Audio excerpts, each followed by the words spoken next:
Bonjour, prenons une pause café croissant et apprenons ensemble le français.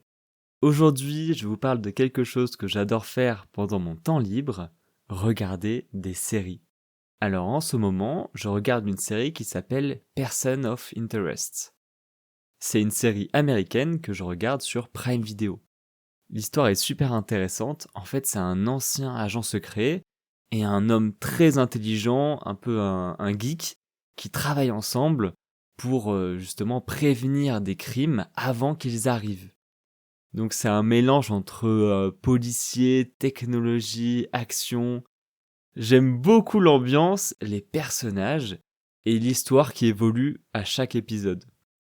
Alors, pour moi, la meilleure saison, c'était la 1. La saison 2 et la saison 3, elles étaient pas trop mal, mais ça ressemblait pas mal à une série policière. C'est-à-dire, chaque épisode, c'est une affaire à régler, et à la fin de l'épisode, elle est réglée, et l'histoire de fond de la série n'évolue pas trop.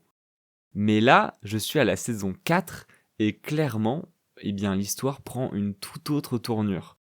C'est ultra intéressant puisqu'il se passe beaucoup de choses dans l'histoire de fond et pas seulement dans les enquêtes de chaque épisode.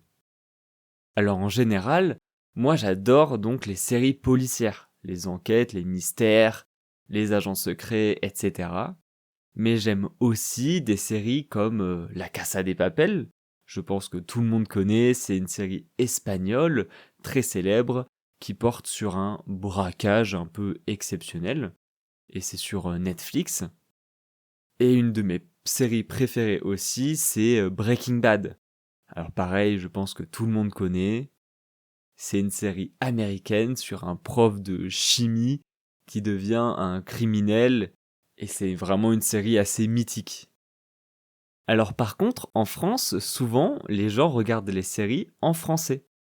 Nous, la plupart des séries que vous regardez sans doute en VO, donc en version originale, donc pour la plupart en anglais, vu que ce sont souvent des séries américaines, eh bien nous, en France, la plupart des gens l'écoutent en VF, en version française. Et personnellement, c'est mon cas. Je regarde les séries, la majorité du temps, en français. Ce qui est assez rigolo, puisque sur YouTube, par exemple, 90% du contenu que je regarde est en anglais. Et j'ai pas du tout de souci à comprendre l'anglais. Mais je crois que je suis très habitué à la façon dont les films sont faits en VF.